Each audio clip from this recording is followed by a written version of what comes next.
continuación, vinculación de la cultura japonesa y la cultura okinawense, a cargo de la doctora Cecilia Onaja.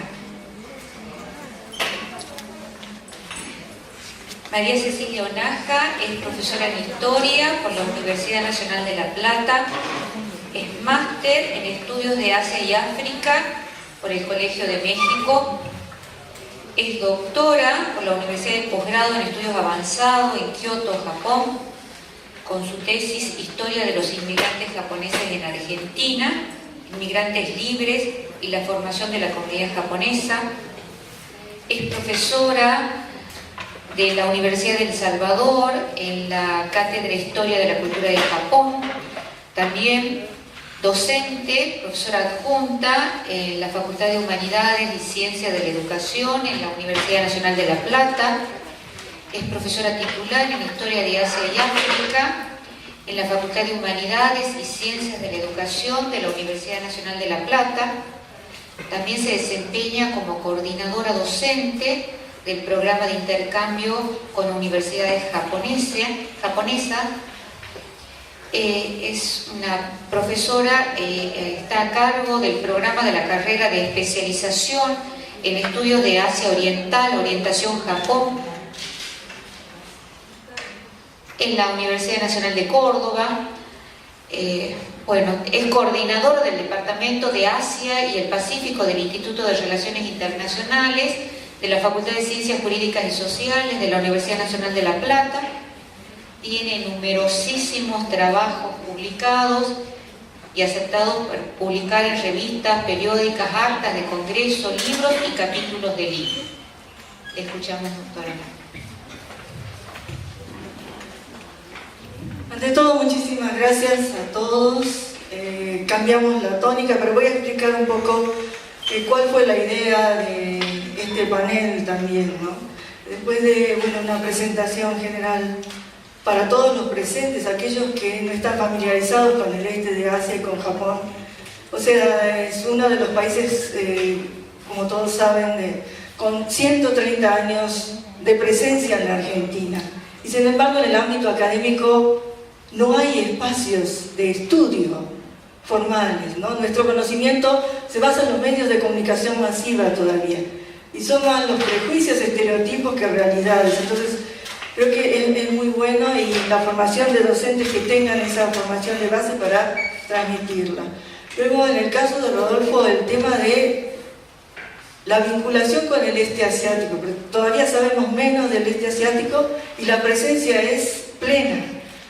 Tenemos supermercados chinos en prácticamente todas las localidades. Ellos nos conocen más a nosotros que lo que nosotros conocemos de ellos. Y además también a partir de las políticas públicas, ¿no? Muchos piensan que es lo mismo China, Corea, Japón, y las políticas están diseñadas en ese sentido, y ya han visto con la presentación de Rodolfo que hay que conocer más seriamente y un poco más en profundidad sobre las características y la historia de estos países. Bueno, mi invitación para mí se fue precisamente con desarrollo regional, ¿sí? Porque el federalismo en Argentina todavía es una cuestión pendiente y en Japón está dando ejemplos, ¿no? de desarrollo regional, ¿no? Mi presentación tiene que ver con la presencia de japoneses en Argentina. No sé si ustedes saben que se estima, porque no hay estadísticas y en eso estamos trabajando, que el 70% de los japoneses en Argentina provienen de Okinawa. No sé si alguno tiene alguna idea sobre la relación, ¿qué es Okinawa? ¿No? 70% les dije. Dice que actualmente los japoneses en Argentina, la cultura que comparten con los argentinos es la cultura okinawense.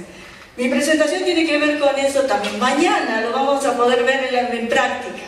Y van a ver comparativamente qué características tiene una y otra. Hoy les voy a dar algunos tips teóricos nada más, ¿sí? Fíjense la relación, ¿no? De lo que es el mapa de Japón, la presencia de Japón en blanco arriba, y la isla de la prefectura de Okinawa, la isla central, es ese punto pequeño en celeste que apenas podemos distinguir, ¿sí? Eso es Okinawa, pero de ahí vino el 70% de los japoneses que viven en Argentina. Esta es una ampliación de la isla principal del archipiélago de la Ryukyu, de Okinawa.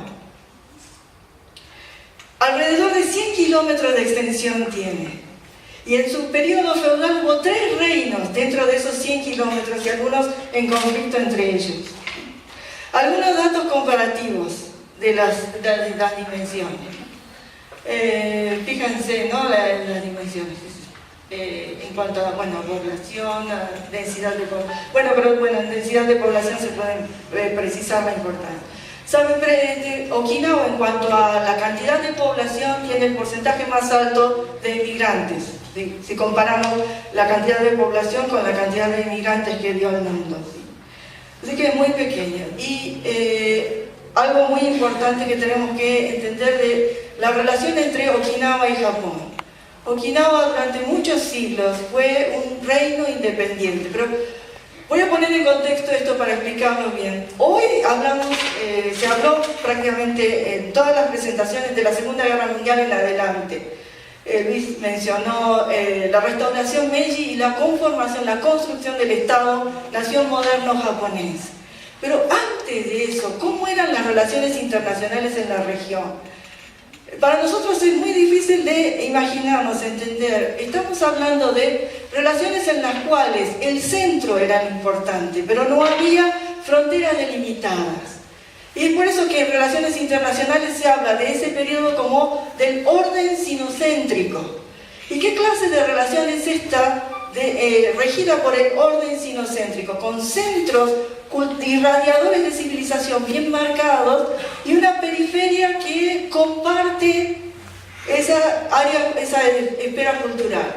Y lo más interesante de todo eso es qué tipo de relaciones se daban entre estos estados centrales, indiscutiblemente China, hasta en su denominación. China significa país del medio, con países como Vietnam, como Corea y como Japón. Hoy se hizo mención. Todos estos países que mencioné, todos adoptaron la escritura china como medio de comunicación. No hay tiempo aquí de hablarlo, pero es muy interesante cómo puede construirse un país con 1.400 millones de habitantes, con una burocracia que tiene un código de comunicación común. Y en la antigüedad es muy interesante esto, ese código de comunicación fue compartido por Corea, por Japón y también por Vietnam.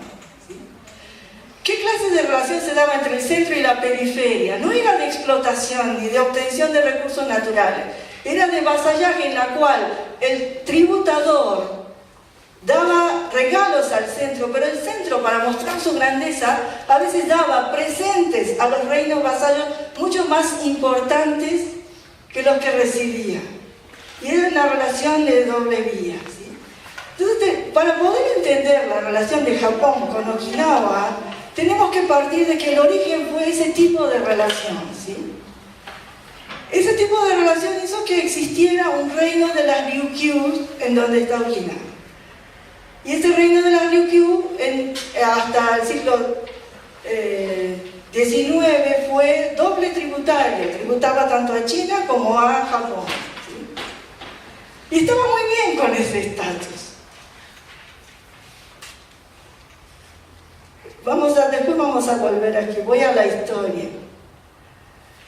En la era Tokugawa empezaron las relaciones más conflictivas con Japón, ¿sí?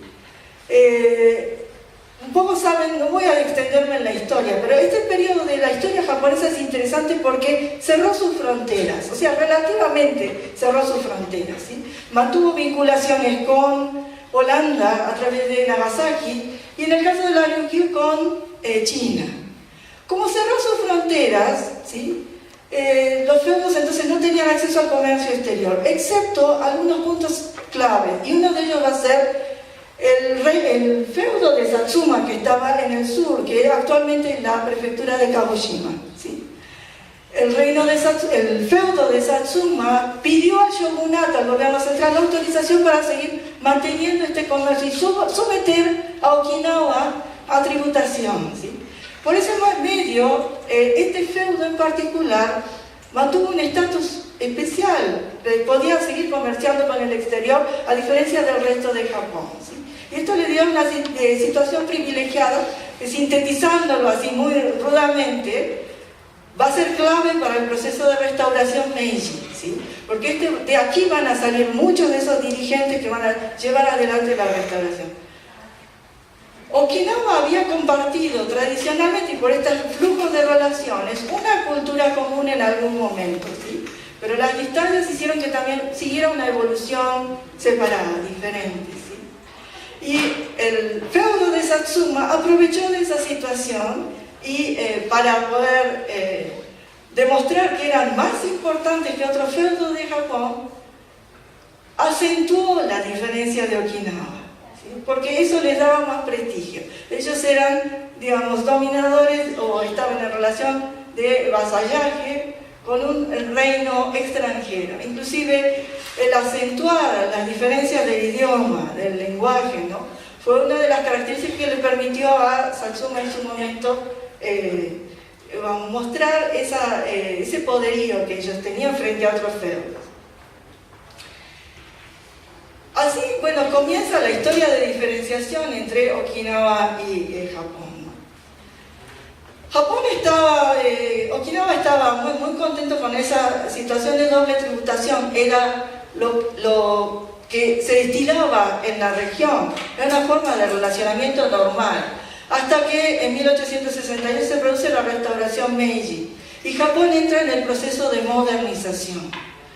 Japón era un país de características feudales, no vamos a entrar en detalles, eso podemos discutirlo, pero debía modernizarse si quería sentarse en la mesa de las grandes potencias. Y una de las formas era adoptar instituciones occidentales. Eso para los okinawenses era un poco difícil de entender, ¿no?, para el reino de la Ryukyu. Así que un poco fueron sobrepasados por esa situación y se entraron en un proceso de asimilación. Estamos hablando de fin del siglo XIX, así que esto no es algo nuevo, no es algo extraño ni fuera de lo común, era lo que se destilaba en el mundo. Japón impuso esa modernización y la impuso por la fuerza también, ¿no? Debía modernizarse. Una de las características del Estado-Nación moderna que es tener un idioma nacional común. Así que a los okinawenses también se les va a imponer el estándar del idioma japonés. Y quien no hablara idioma japonés en la escuela primaria o hablara dialecto, se le colgaba este cartel, ¿sí? Era una forma de imponer también por la fuerza la ley. No todos los okinawenses estuvieron en contra, ¿sí? Muchos aceptaron que vivían en una situación de atraso y querían desarrollarse. Así que hubo una política también activa por parte de los okinawenses de entrar en este proceso. Pero estamos en 1879 y la restauración Meiji fue en 1868. Así que el momento en que Okinawa entra al proceso de modernización también es tardío y también con estas características. Eso no es todo en la historia de Okinawa. En la Segunda Guerra Mundial, Okinawa va a ser uno de los puntos, el último bastión de resistencia del Japón contra el avance estadounidense. Y va a ser el único lugar, territorio japonés, en donde va a haber combate cuerpo a cuerpo y ocupación, ¿sí? Incluso la batalla final se va a producir en marzo de 1945. Estamos viviendo en estos momentos un proceso de desclasificación de documentación, así que va a salir mucha nueva información respecto de qué significó realmente la resistencia de Okinawa y si valió la pena que prácticamente un tercio de su población pereciera, y muchos civiles entre ellos, además de los militares. Por eso también Okinawa además ocupa en su estructura, vimos el mapa al comienzo, una posición estratégica en el este asiático, ¿sí? Y entonces los Estados Unidos, al firmar en 1951 el Tratado de Paz de San Francisco, va a poner como condición el seguir estando presente en esa isla por su valor estratégico. Y nuevamente Okinawa va a ser relegado en el proceso que Japón luego va a vivir como rápido desarrollo económico. recién va a poder entrar en el proceso de rápido desarrollo económico en 1972. Así que al atraso vivido, no atraso. Yo no lo comenté, pero el proceso de modernización, al igual que en otros países del mundo, también tuvo su impacto negativo en el caso de Okinawa. Recién Luis hablaba del tema de la especialización, ahora tiene otra característica. Pero si estamos hablando de principios del siglo XX, Okinawa, por sus características geográficas, fue en esos momentos, en su economía, condenado al monocultivo. La caña de azúcar era un producto principal, en el momento ya está, bueno, que Taiwán también comparte esas características, Taiwán va también a suplir al mercado japonés de azúcar, pero de todos modos Okinawa va a ser entonces la última provincia incorporada, la provincia más alejada, culturalmente la más lejana, y además condenada al monocultivo. ¿Sí? Por eso la migración fue una de las alternativas que su población buscó. Y en esto, bueno, salvando las grandes distancias, ¿no? De ser un reino a convertirse en la última provincia incorporada al Japón, ¿no? Y yo me puse a pensar, ¿no? Comparativamente, ¿qué elementos en comunes hay con Tucumán, ¿no? En el sentido de vincularse al Alto Perú en algún momento, ¿no? Y al Virreinato del Perú, y luego, bueno, vivir esta situación en relación con Buenos Aires. Y Okinawa, bueno, comparte esas características. Y de allí, bueno, proviene todo el proceso de migración. Por eso, con estos detalles, pueden ustedes darse cuenta muy rápidamente de por qué 70% de los okinawenses componen la comunidad japonesa en Argentina.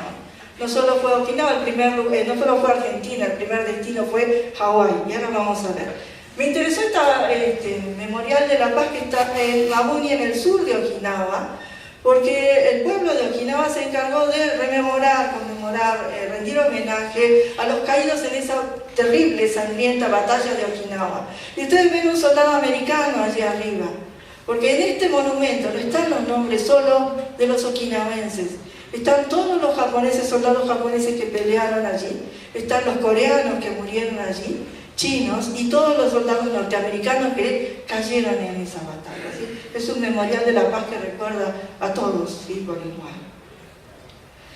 Vuelvo para atrás. ¿Cuándo se hizo Okinawa popular en Argentina? Todos se conocen, ¿no? La canción Shimauta. ¿Sí? ¿Cómo se llama? Casero hizo popular esta canción, así que todo el mundo la debe tener presente en el sonido. Es muy interesante la anécdota. Casero la conoció en el restaurante de la Asociación Japonesa en Argentina. ¿Sí? Ni siquiera en el centro okinawense, que tiene una sede muy importante y un restaurante también, no, en la sede de la Asociación Japonesa en Argentina. Y muy interesante porque Casero también no se limitó solamente a decir, esta es una canción que puede ser un hit y hago una versión, sino que se empezó a interesar por estudiar, ¿sí? La historia de lo que era Okinawa, ¿no? Y a difundir un poco y a promover esto. Pero es interesante esto de que el folclore de Okinawa no es solo desarrollado por los okinawenses. Kazusumi Miyazawa no es de Okinawa, es el autor de esta. Okinawa en Hawái tiene más de 5 generaciones y es muy interesante porque es uno de los, quizá el único lugar del mundo en donde el dialecto okinawense se mantiene bastante puro, y el otro reservorio es en Perú y Argentina también, ¿no? Más que en Okinawa, ¿sí? Entonces, como fenómeno cultural también es muy interesante. Allí están todos los links. El que le tenga interés después me pide y yo se los paso. Bueno, no voy a detenerme en esto de la lengua porque no es el caso.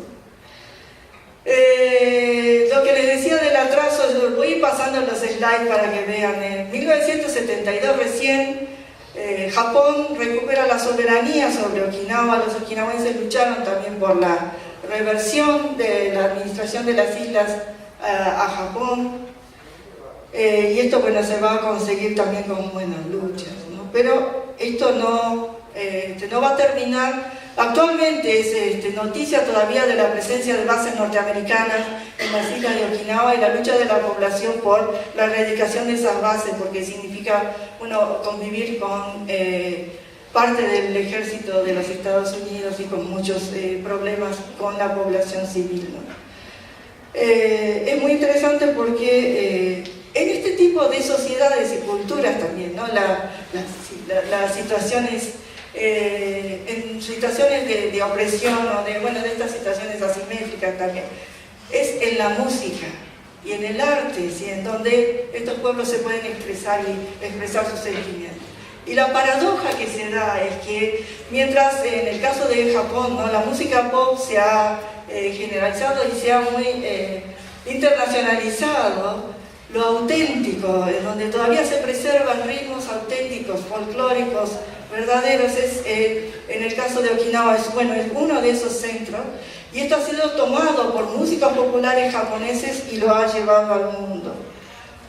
Uno de ellos es Ryuichi Sakamoto, ¿sí? Que también ha tomado estos temas de Okinawa y ha desarrollado versiones que se han popularizado a lo largo del mundo, en versión de jazz, por ejemplo, ¿no? Entonces Okinawa vuelve a ser muy importante dentro de la cultura japonesa ahora, como un medio de una vuelta hacia las tradiciones, de una vuelta hacia la esencia y las raíces. Y mañana van a poder escucharlo. Esto simplemente para que vean. Es extraño, ¿no? Para el que conoce comida japonesa esto es raro, porque hay carne de cerdo, por ejemplo.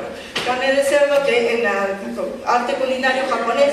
Y mañana vamos a ver, yo sigo haciendo promoción de mañana, porque mañana se va a ver en vivo, o por lo menos en testimonio de especialistas. La música también cantada, las danzas, ¿no? En vivo, y entonces ustedes van a poder apreciar esas características y esa diferenciación. Esto es el sentir popular. Bueno, me quedo en menos de un minuto. Voy a cerrar con esto y voy a explicar qué es. Recién pasamos la fotografía de un trío muy popular que es conocido en todo el Japón, que se llama Begin. Es un trío de okinawenses del sur de Japón, inclusive del sur de Okinawa, no es exactamente de la isla principal. Y escribieron esta canción que me pareció muy interesante. Hace la propaganda de una cerveza local. Orión es la marca de la cerveza local de Okinawa, ¿no? Oji es abuelo, ¿sí? Y Jiman es su orgullo, el orgullo del abuelo, la cerveza Orión. Vamos a... Bueno, también es un clima subtropical. Les dije que una de las bases económicas fue el cultivo de la caña de azúcar, así que se darán cuenta qué clase de clima vive Okinawa, diferente de las 4 estaciones que señaló recién Liliana, ¿no? Si no hay dinero voy al mar, es muy latino en este sentido, ¿no? Estamos conviviendo armónicamente con la naturaleza. Pero los últimos versos son los interesantes. Cuando nos encaminamos a la reversión de Okinawa, todos tuvimos un mismo sueño. Pero es mejor que haya muchos sueños, y solo por el número de sueños, salud, ¿sí? Brindemos, ¿sí? Que es lo importante, ¿sí?